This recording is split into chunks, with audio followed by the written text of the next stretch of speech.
Hello everyone, I hope you are doing well. This is the 27th video in the Learning and Evolving from Past Practitioner series, a video series that aims to introduce important historical figures in the internal style of martial arts and shudao practice.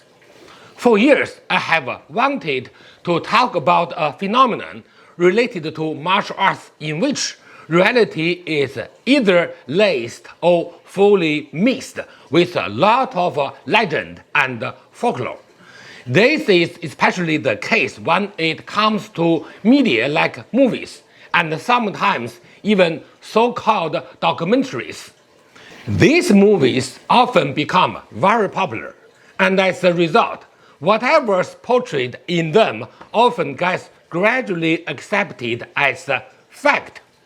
My objective behind my lecture series, even more so with today's video, is not to criticize some historical figure, but to filter out the reality from what is often embellished and even polluted by popular media, and present this reality to the community, especially as the means of record keeping for future generations of practitioners.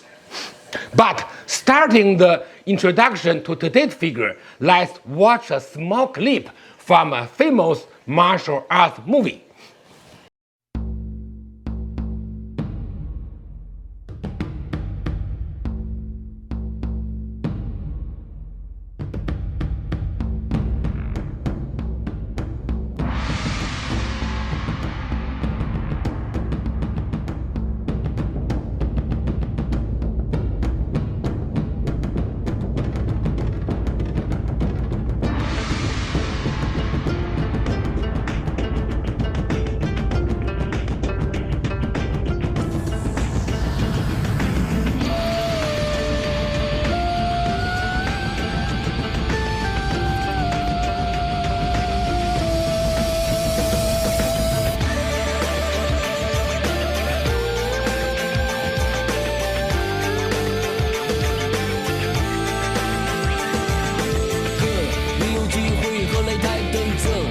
壮赢了，什么能笑着？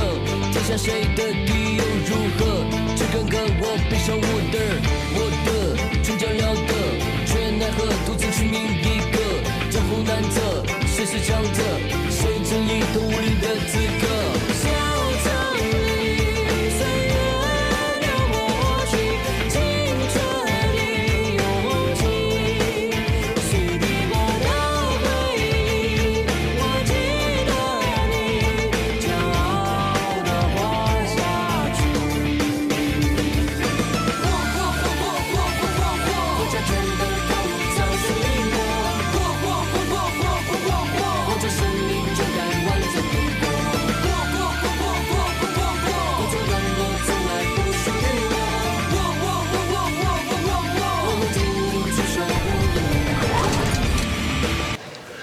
I'm sure you all have heard of the movie Fearless, a famous kung fu movie released in 2006.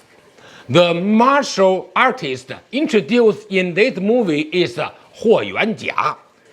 Is it the first movie about Huo Yuanjia? Not at all. For example, while I was a child, there was a famous kung fu TV show or serial named Huo Yuanjia. This TV serial was so popular back then that I remember clearly the busy streets became deserted whenever the TV station played it. So far, I have never met anyone in Tianjin who does not know about Huo Yuanjia. Huo Yuanjia was from Nanhe County of Tianjin, the same place of origin as my parental grandmother. We loved watching that TV serial despite being fully aware of the real story of Huo Yuanjia. In recent decades, the name Huo Yuanjia has become synonymous with national hero, a symbol of practicing martial arts to strengthen the body and defend the nation, and even more a figure representing resistance against foreign invasion. As one of the founders of the Jing Association, he seems to have become an important promoter of the modernized Chinese martial arts training method. In fact, many of the stories in the TV series as well as the movie are fictional, created to serve the needs of political propaganda at the time. One must understand that during the Republican era, China was in a state of poverty and weakness, and the people needed an image that could uplift the national spirit. Huo Yuanjia's story gradually developed, expanded, and became dramatized within that historical context. In one of many, Huo Yuanjia and Huang Feihong, as representative patriotic martial artists of the late Qing dynasty and the early Republican period, one from the north and the other from the south, have had their lives filled with legendary color due to novels and film adaptations. Writers and filmmakers added many fictional tales, further enriching their mystical status.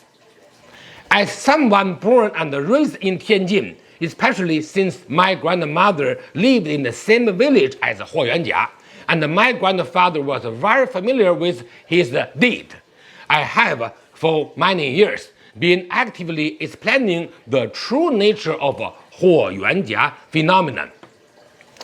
Huo Yuanjia was born on January 1868 and died on September 1910. As a child, he resembled the protagonist of many modern novels. Because of his poor health, his father, Huo Nd, believed that his health was not suitable for martial art training and instead had him work in farming. Yet, Huo Yuanjia was deeply eager to learn martial arts. He secretly observed the key points when his father instructed his elder brothers and carefully memorized them, practicing in private. Later on, his father gave him permission to train in martial arts.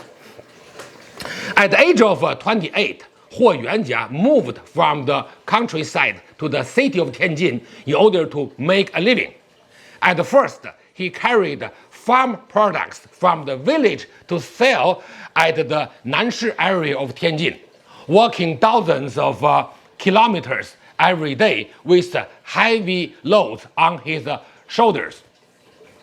Later on, he worked as a potter or member of Jiaohang in Tianjin terminology. And he found work near the Daguangming Matou or Daguangming Port and the Laolongtou 火车站 or Laolongtou Railway Station as a potter. Since he had practiced the martial arts since childhood, he was strong and powerful, with no shortage of physical strength. At that time, the potters in Tianjin were all under the control of Huihui. So what does Huihui mean? This was a term unique to Tianjin, referring to people who roamed and dominated the territory. In modern terms, it means an organized group with the nature of a gang or mafia. In Tianjin back then, such Huihui organizations were called the Black Gang or Qingbang, which was even considered a legitimate organization. During that period, those groups existed alongside the government and even took on some governmental functions. Because society was very unstable with frequent wars and an incomplete government system, people needed these guns-like organizations to help maintain order.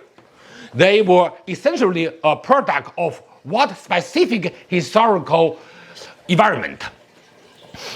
While working as a potter in Tianjin, Huo Yuanjia often stood up for his fellow workers, negotiating with the gangs that controlled the trade. Because he was fearless in fight and willing to risk his life, he earned the respect and the goodwill of many co-workers. At that time, his martial arts skill had not yet achieved anything significant. He was simply a strong and stout laborer. But with this advantage, he was able to support his family in Tianjin. Later, after saving some money, he purchased a small courtyard near the Tianjin West Railway Station, which allowed his family to settle down. After that, he moved on to work as the helper at the Huiqing pharmacy in the northern outskirts of Tongmenghui of Tianjin. There, because he was stronger than the other workers, able to carry loads of thousands kettles of medical materials and even push 2 large stone rollers, he was praised by colleagues as Huo, the strong man.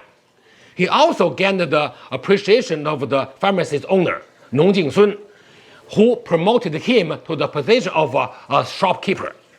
Through this, Huo Yuanjia established a deep friendship with Nong Jingsun.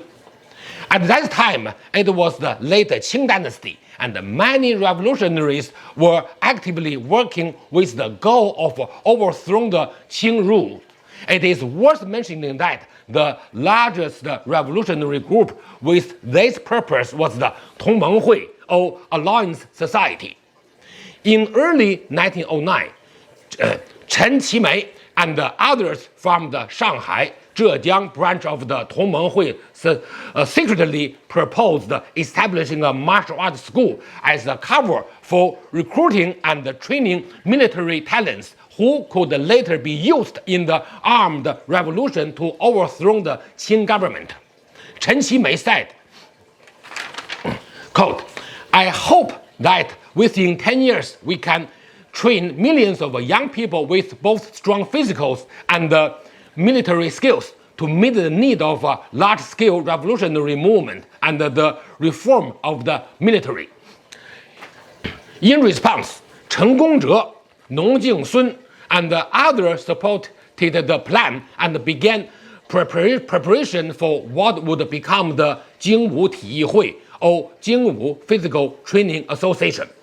Nong Jingsun invited Huo Yuanjia, Liu Zhensheng, and others to participate in the planning.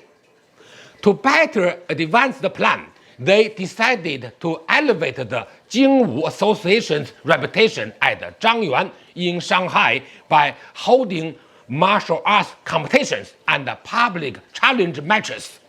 This would attract students and raise funds for building the training school. Thus, Huo Yuanjia went to Shanghai from Tianjin to take part in the preparations for the Jingwu Physical Training Association. In other words, the one working behind the scenes for Huo Yuanjia was his close friend Nong Jingsun. Nong Jingsun was a wealthy businessman in Tianjin who had always supported Huo Yuanjia financially. He was also Huo Yuanjia's political mentor and the driving force behind nearly all of his undertakings. It was through his patient guidance and tireless promotion that Huo Yuanjia, once just a rough martial man who lived by his fists, was ultimately shaped into a figure with the shining image of a national hero. Huo Yuanjia then placed the advertisement in newspapers, proudly waving the banner of patriotism. Quote, "The world ridicules our country as the sick man of Asia. I'm a sick man within this sick country, and I'm willing to test myself against any strong person in the world." He also declared, "We only accept foreign strong men. Though they have muscles of iron and bones of the steel, I'm not afraid." End quote.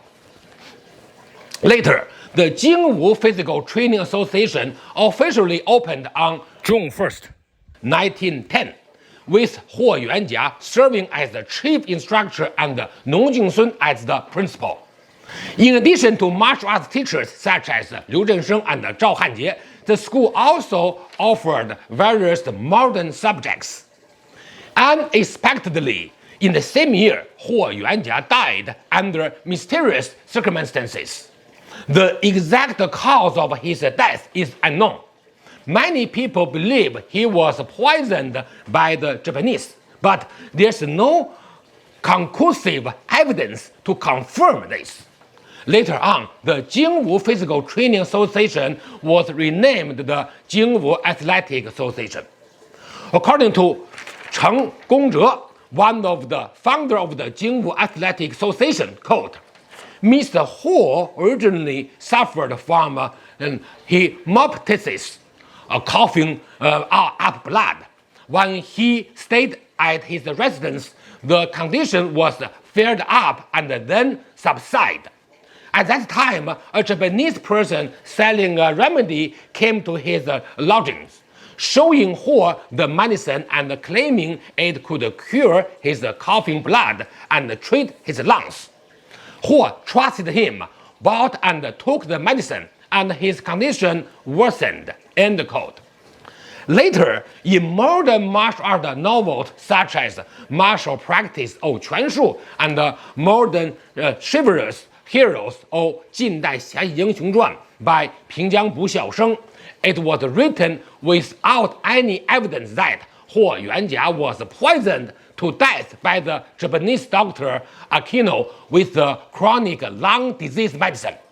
Therefore, the story that Huo Yuanjia was killed by the Japanese is entirely fictional. Especially after the outbreak of the Sino-Japanese War, Huo Yuanjia became portrayed as the national hero resisting Japan. In reality, during his lifetime, he had no encounters with the Japanese, and his death had nothing to do with anti-Japanese activity. In other words, Huo Yuanjia had no connection to the anti-Japanese movement.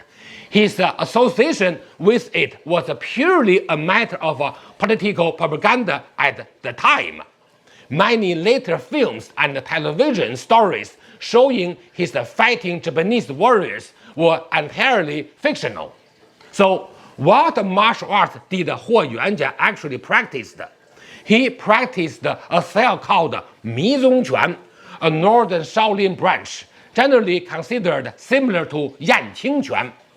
Because Huo Yuanjia did not systematically pass down Zong Quan before his death, his son Huo Dongge adopted it into Huo Shi Lian Shou Quan, or Huo style hand training method, and later on went to Indonesia to actively promote it. Huo Dongge returned to Tianjin in 1926 and 1935 to try to promote Jingwu athletics, but with little success. Today, some of Huo Yuanjia's martial and family descendants in Tianjin still practice Zong Quan. We'll show a few examples. The first one is performed by a Zong Quan practitioner at Huo Yuanjia's birthplace. The older man standing in the background is the descendant of a Huo family.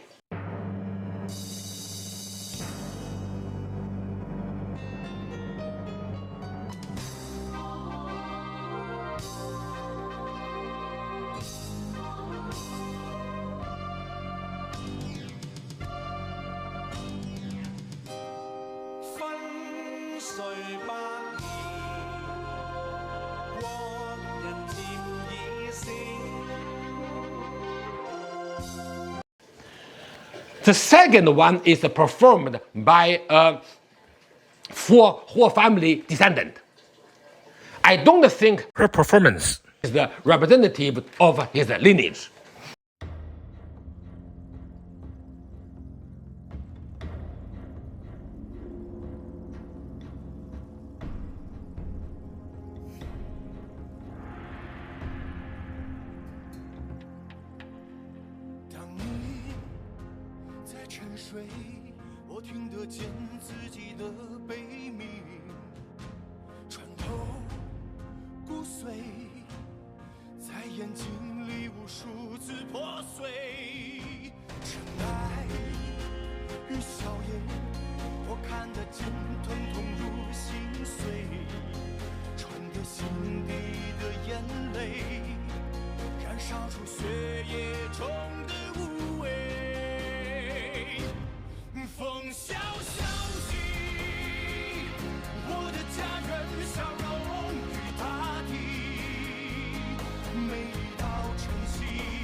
沉睡，我听得见自己的悲鸣，穿透骨髓，在眼睛里无数次破碎。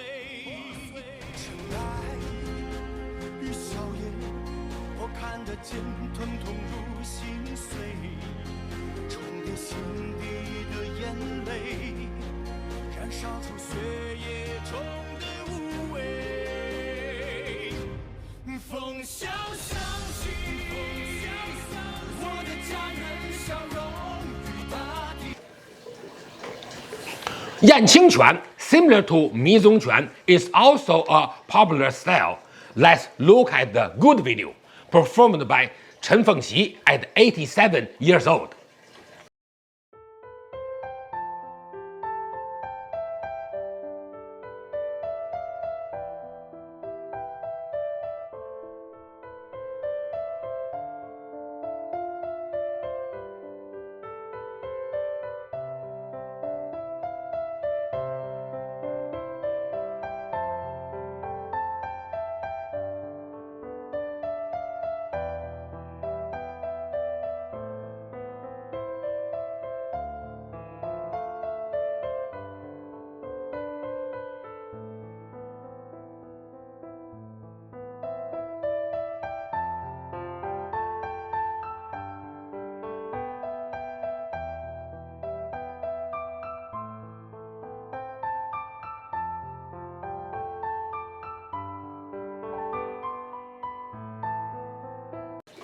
In summary, Huo Yuanjia was a martial arts enthusiast and a physically strong man who, by the circumstances of his time, became a legendary hero. His story shows that one must be proactive to achieve success.